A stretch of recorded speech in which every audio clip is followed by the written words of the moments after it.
પંચમહાલ જિલ્લા પોલીસે બાતમીના આધારે ગોધરાના ભામિયા ગામ પાસેથી એક ખેતરમાં છુપાવી રાખેલા 59 જેટલા પશુઓને કબજે લઈ ગોધરાના પાંજરાપુર ખાતે મોકલી આપ્યા હતા।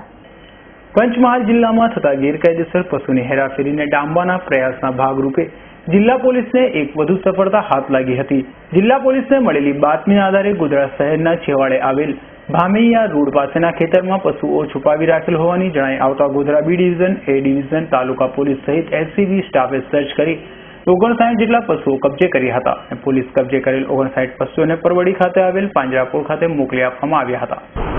ગોધરા ડિવિઝનના તેમજ એ ડિવિઝન, બી ડિવિઝન તેમજ તાલુકા પોલીસ સ્ટેશનના પોલીસ ઇન્સ્પેક્ટરો તેમજ પોલીસ સ્ટાફ સાથે નાપો અધિશ્રીને મળેલ બાતમી આધારે કે સિમલા ગેરેજની પાછળના વિસ્તારમાં કેટલાક ઇસમોએ ગેરકાયદેસર રીતે કતલ કરવાના ઈરાદાથી ગાયો, વાછરડા તેમજ બળદોને ખરાબ રીતે કોઈ પશુ આહાર કે પાણીની વ્યવસ્થા વગર બાંધી રાખેલ છે, તો તેને હકીકત આધારે ટીમો બનાવીને સર્ચ કરવામાં આવેલું। તો એ બાતમીવાળી જગ્યા ઉપરથી કુલ 59 જેટલા પશુઓ મળી આવેલા અને કુલ મુદ્દામાલ 4,43,500નો થવા પામેલ।